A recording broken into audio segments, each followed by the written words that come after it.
লজ্জিত, আমি বাকরুদ্ধ। পুরো পুরুষ জাতি, পুরুষ সমাজের জন্য আমি লজ্জিত। ব্যক্তিগত ভাবে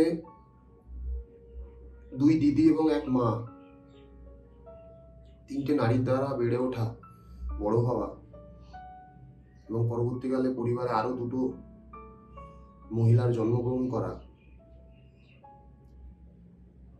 এবং সব মিলিয়ে মিশিয়ে বর্তমান সমাজ, বর্তমান পরিস্থিতিতে বিশ্বাস করে উঠতে পারিনি, এখনো পারছি না যে এরকম কোনো ঘটনা একটা পুরুষ বা কিছু পুরুষের দ্বারা ঘটানো সম্ভব। 2010-এ কিছু লাইন লিখেছিলাম কয়েকটা, সেই লাইনগুলো আজ 2024-এ এসেও রেলিভেন্ট মনে হচ্ছে, যেটা আরো বেশি বেদনাদায়ক।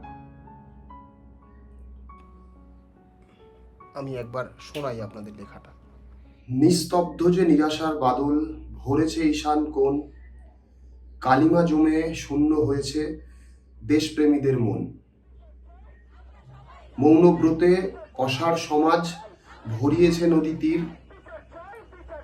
দিশেহারা হয়ে ঘুরছে বিহন, হারিয়েছে বুঝিনি।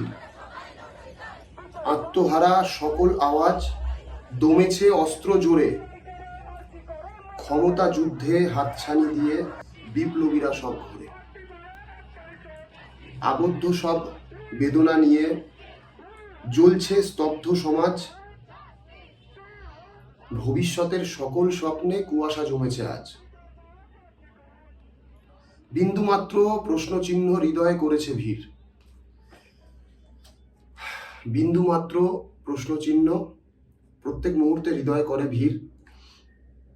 আর কি কখনো এই মাটিতে, শহীদ ক্ষুদিরামের মাটিতে, নেতাজি সুভাষচন্দ্র বোসের মাটিতে, আর কি কখনো এই মাটিতে জন্মাবে না কবির? ক্ষমা করবেন, আবৃত্তিটা করতে পারি না।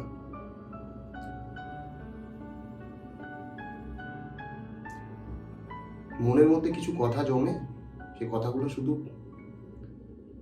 কাগজের পাতায় তুলতে পারি।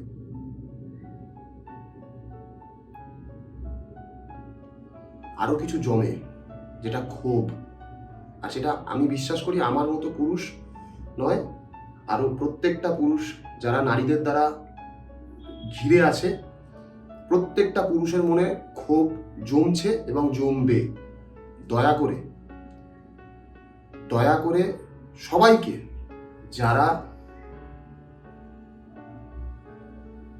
সমাজের সঙ্গে ওতপ্রোতভাবে জড়িত, সবাইকে বলবো, রাস্তাঘাটে পথে ঘাটে আমাদের মতো পুরুষদের ভেতরে জমে থাকা এই ক্ষোভটাকে বাইরে বেরিয়ে আসার সুযোগ করে দেবেন না। যেদিন এই ক্ষোভ হেঁটে বেরিয়ে আসবে, বোধহয় সুস্থ সমাজের, এই সুস্থ বা সো কল্ড ভদ্র সমাজের এই ছবিটা ভালো থাকবে না।